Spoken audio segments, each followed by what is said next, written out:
हैं आज के टॉप गेनर्स और टॉप लूजर्स की कैटेगरी में बहुत सारे नाम है जो आज के दिन पर कहीं ना कहीं ग्रीन साइड पर यानी कि पॉजिटिव साइड पर ट्रेड करते हुए नजर आ रहे हैं, और कुछ काउंटर्स हैं जहां पर आज के दिन पर गिरावट है। दोनों में ही क्या करना है ये हम अभी थोड़ी देर में अविनाश सर से समझने की कोशिश करेंगे। सर, गेनर से शुरुआत करते हैं। इंडिया सीमेंट्स का नाम सबसे ऊपर है, 5% की तेजी यहाँ पर 393 के आसपास के लेवल से यहाँ पर कामकाज कर रहा है। और अगर हम पिछले कुछ 3 महीने का अगर हम देखें यहाँ पर रिटर्न, तो करीब 6% के आसपास के की गिरावट है यहाँ पर इंडिया सीमेंट्स में। और एक साल में सिर्फ 1-1.5% के आसपास का मामूली रिटर्न यहाँ पर बनता हुआ दिखा। इंडिया सीमेंट्स इस पॉइंट से क्या करना चाहिए? नहीं, देखिए मेरे ख्याल से जो अक्टूबर टू मार्च का पीरियड होता है अंकित, वो वैसे भी सीमेंट कंपनीज के लिए एक अच्छा क्वार्टर माना जाता है, क्योंकि बारिश के बाद कंस्ट्रक्शन एक्टिविटी पिकअप होती है। हम्म। गवर्नमेंट कैपेक्स की बात करें, प्राइवेट कैपेक्स की बात करें, तो बहुत सारा कंस्ट्रक्शन एक्टिविटी हो रहा है। और साउथ में बहुत समय के बाद सीमेंट के प्राइसेस अभी थोड़े से बढ़ने लगे हैं। तो ये इंडिया सीमेंट्स के लिए अच्छी बात है, क्योंकि देखिए अभी तो ये आदित्य बिरला ग्रुप की कंपनी हो गई है। प्लस मैं समझता हूँ कि यहाँ पे जिनकी जो कैपेसिटी है वो ज्यादातर साउथ बेस्ड है। तो कहीं ना कहीं मुझे लगता है कि अभी अप ट्रेंड शुरू हो चुका है। अगर तीसरी तिमाही उम्मीद से बेहतर आती है तो यहाँ पे आपको एक अच्छा रीरेटिंग मिलेगा। स्टॉक काफी अट्रैक्टिव वैल्यूएशन पे चल रहा है, लेकिन नजरिया आप। ऑलराइट। इंडिया सीमेंट्स को लेकर के यहाँ पर व्यू आ गया, लेकिन नजरिया जो है आपका थोड़ा सा लंबा होना चाहिए इंडिया सीमेंट्स में अगर आप कोई पोजीशन बनाने की सोच रहे हैं। सर, पेट्रोनेट एलएनजी आज के दिन पर 3-3.5% के आसपास की तेजी 278 पर ट्रेड कर रहा है। लगातार ऑयल एंड गैस जो है वो फोकस में बना हुआ है। ग्लोबल फैक्टर्स जो हैं वो कहीं ना कहीं इसके पीछे कामकाज करते हुए नजर आ रहे हैं। और एक साल में देखें तो करीब 17-18% के आसपास की करेक्शन यहाँ पर हमें देखने को मिल चुकी है। सर, इस पॉइंट से क्या कोई टर्न अराउंड यहाँ पर दिख रहा है 278 के ऊपर? नहीं, देखिए पेट्रोनेट ने मेरे ख्याल से ओएनजीसी के साथ एक 15 साल का एग्रीमेंट किया है एथिलीन के लिए। और ये वो रीगैसिफाई करके वापस ओएनजीसी को सप्लाई करेंगे। देखिए राइट। मार्केट में अंदाजा है कि ये प्रोजेक्ट लॉन्ग टर्म है, ऑफकोर्स 29 में चालू हो जाएगा। और इसका जो रेवेन्यू इम्पैक्ट है वो करीबन 5,000 करोड़ आएगा। तो हम्म। कहीं ना कहीं मार्केट इसके ऊपर थोड़ा सा पॉजिटिव है। हालांकि ये काफी लॉन्ग टर्म कॉन्ट्रैक्ट है, अभी तक रेवेन्यू चालू नहीं हो गया है। बट कहीं ना कहीं देखिए पेट्रोनेट में 3-4% का डिविडेंड यील्ड है, एक स्टेडी परफॉर्मर है। तो अगर किसी को लंबा पोर्टफोलियो का एडिशन करना है तो ये अच्छा अट्रैक्टिव लेवल है, क्योंकि मुझे लगता है कि देखिए ये कोई रनअवे रैली वाला स्टॉक नहीं है, आपको अच्छा हम्म। स्टेडी रिटर्न्स देगा। लेकिन सेफ्टी के पॉइंट ऑफ व्यू से ऐसे बाजार में डेफिनेटली इसमें एक छोटी पोजीशन आप बना सकते ऑलराइट। अब ना सर, क्विक कॉमर्स में क्या चल रहा है इस टाइम पर? क्विक कॉमर्स की अगर बात करें तो अभी क्वार्टरली जो रिजल्ट्स आए उसमें कहीं ना कहीं ब्लिंकिट और स्विगी इन दोनों के बीच में एक टकरार सी चल रही है। बहुत ज़्यादा कैपिटल एक्सटेंसिव हो चुका है इस टाइम पर गेम। और जेप्टो की बात करें, लगातार उनकी जो फंड रेजिंग है वो चालू है। जो सर्च फीस थी उसको कहीं ना कहीं अब हटा दिया गया है। कोई भी हिडन चार्जेस अब जेप्टो की तरफ से नहीं है। लेकिन एक बड़ा कमेंट यहाँ पर अलबिंदर की तरफ से आता हुआ दिखा, जो जेप्टो के सॉरी जो ब्लिंकिट के जो फाउंडर है।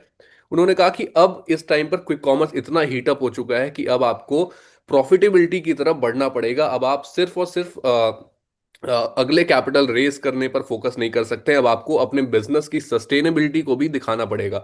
सिर्फ ये नहीं कि आप पैसे उठाते जाइए, बर्न करते जाइए। अब आपका बिजनेस कितना सस्टेनेबल है उसको दिखाने का अब समय आ चुका है, प्रॉफिटेबिलिटी की तरफ बढ़ने का टाइम आ चुका है। और ऑलरेडी हम देखें सर, 3-4 साल का टाइम हो गया क्विक कॉमर्स को हैं। इंडिया में आए हुए।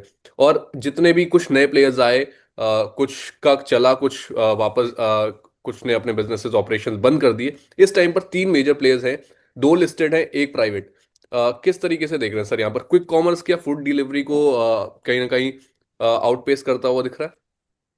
नहीं, मुझे लगता है कि देखिए दोनों हम्म। सेगमेंट्स चलते रहेंगे, लेकिन जो जेप्टो जैसी कंपनी है, इटर्नल है, स्विगी है, इसमें आपको एक बात समझना है कि देखिए नैरेटिव तो बहुत चला है, और जैसे आपने सही कहा कि मार्केट अभी प्रॉफिटेबिलिटी को बहुत क्लोजली वॉच कर रहा है।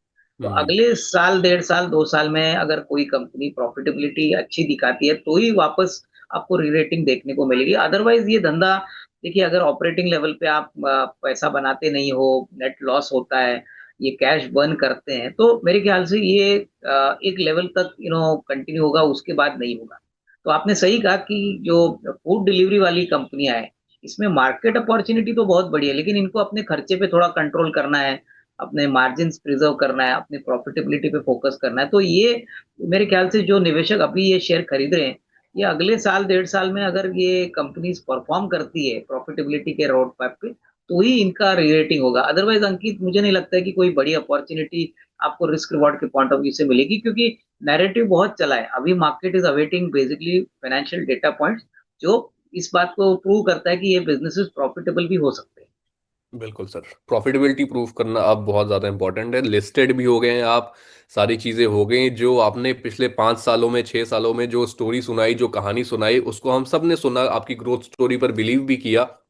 और वीसीज ने भी बहुत ज्यादा सर जो है भरोसा भी दिखाया, पैसे भी डाले, सारी चीजें हो गई। लेकिन अब समय है कि जेप्टो या जो लिस्टेड प्लेयर्स हैं कम से कम अब थोड़ा सा प्रॉफिटेबिलिटी की तरफ बढ़े। जोमेटो कहीं ना कहीं ऑलरेडी प्रॉफिटेबल हो रहा है धीरे धीरे। स्विगी को अभी समय है, देखना होगा अब आगे किस तरीके से टर्न अराउंड होता है। जेप्टो भी अब जो है अपने आईपीओ को लेकर के कहीं ना कहीं फोकस में बना हुआ है। वो किस तरीके से बदलाव लाते हैं इस पूरी इंडस्ट्री में, वो भी देखने वाली बात होगी।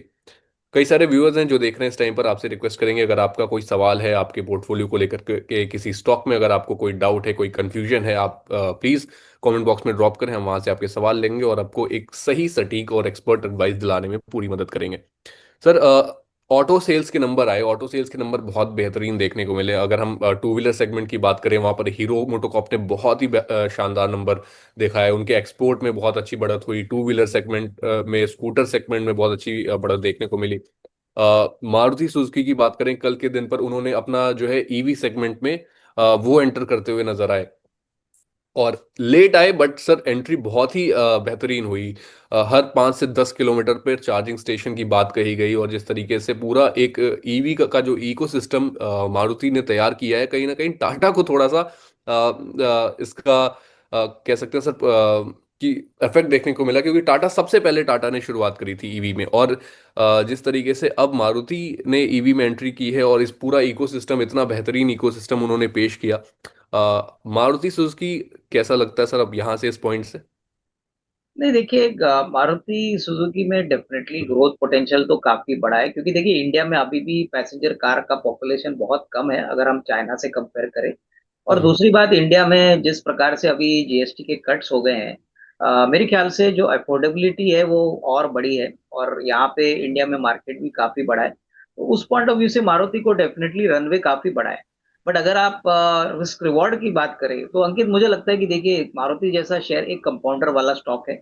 आपको मुश्किल से साल का अगर 14-15% भी मिलता है तो बहुत बड़ी बात है। तो ये कोई अल्फा जनरेटिंग वाला स्टॉक नहीं होगा। तो जिनके पास 1.5-2 साल का नजरिया है, जो स्टेडी रिटर्न्स एक्सपेक्ट करते हैं, वो डेफिनेटली ऑन डिप मारुति में जरूर निवेश कर सकते हैं। डेफिनेटली टू व्हीलर स्टॉक्स भी अच्छा कर रहे हैं, जैसे कि हीरो मोटर को अब आपने बोला। उसके बाद मेरे ख्याल से टीवीएस के नंबर्स भी काफी अच्छे आ गए हैं। ओवरऑल ऑटो सेक्टर में आप देखें तो महिंद्रा एंड महिंद्रा के नंबर्स भी अच्छे आ गए हैं, अशोक लेलैंड अच्छा आ गए। ओवरऑल हम ये स्पेस पे काफी पॉजिटिव है, क्योंकि हमको लगता है कि अगले 6-12 महीने में आपको अच्छी आउट परफॉर्मेंस यहाँ पे दिख सकती सर उषा मार्टिन है आज के दिन पर टॉप गेनर की कैटेगरी में, 4-5% के आसपास की यहाँ पर तेजी है। और अगर हम देखें तो पिछले एक साल में बहुत ही कंसोलिडेशन का ही एक फेज रहा है, 8-8.5% के आसपास के यहाँ पर मूव्स आते हुए दिखे। लेकिन पिछले 6 महीने में 43% का जो है यहाँ पर एक अच्छी खासी रैली हमें देखने को मिली। उषा मार्टिन में इस पॉइंट से क्या करना चाहिए सर? 444 के लेवल से यहाँ पर उषा मार्टिन में। है। नहीं देखिए, ये एक कलकत्ता बेस्ड कंपनी है, और एक बहुत ही स्पेशलिटी स्टील कंपनी है जो वायर रोप्स बनाती है ब्रिजेस के लिए और स्पेशलाइज्ड ऑपरेशंस के लिए। तो ये कंपनी में सबसे बड़ी खासियत है कि पिछले 1.5-2 सालों में उन्होंने कर्जा काफी कम किया है। और हम्म। प्लस उनका बिजनेस नॉन साइक्लिकल है, तो उसका मतलब है कि जो स्टेडी ग्रोथ है वो आगे भी देखने को मिलेगा। ऑर्डर बुक भी काफी अच्छी है, और जिस प्रकार से अभी इंफ्रास्ट्रक्चर में इन्वेस्टमेंट हो रहे हैं, रेलवे में, कंस्ट्रक्शन में, हम्म। ऑटोमोबाइल में, तो कहीं ना कहीं देखिए इनके जो एप्लीकेशंस है प्रोडक्ट्स के, काफी डाइवर्सिफाइड है। तो मुझे हम्म। लगता है कि अगर किसी का नजरिया 12 से 15 महीने का है, तो थोड़ा सा निवेश भी आप कर सकते हो। थोड़ा सा हम्म। प्राइस अगर गिरेगा तो इसमें आपको ऐड करना चाहिए। ऑलराइट, चलिए। तो ये होगी गेनर कैटेगरी की बात। अब चलते हैं लूजर्स कैटेगरी की तरफ, जहां पर कई सारे जो हैं बड़े नाम आज के दिन पर शामिल हैं। यहाँ पर सबसे पहला नाम जो है वो बायोकॉन का है। करीब 3-3.5% के आसपास की जो है गिरावट है।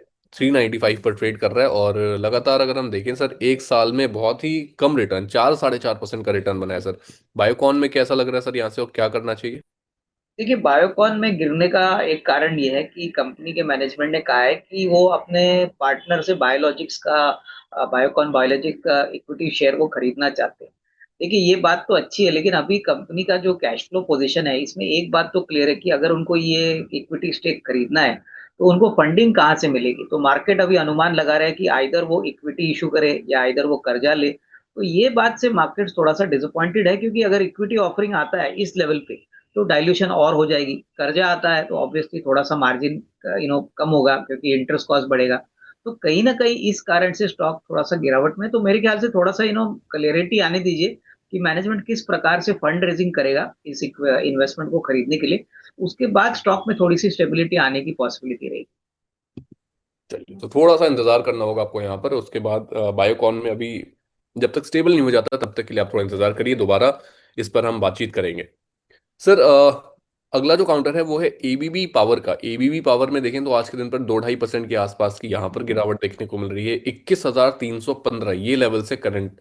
और अगर 6 महीने की बात करें तो करीब 6-6.5% के आसपास का रिटर्न बना है, लेकिन पिछले एक साल में करीब 75% का रिटर्न एबीबी ने बना के दिया सर।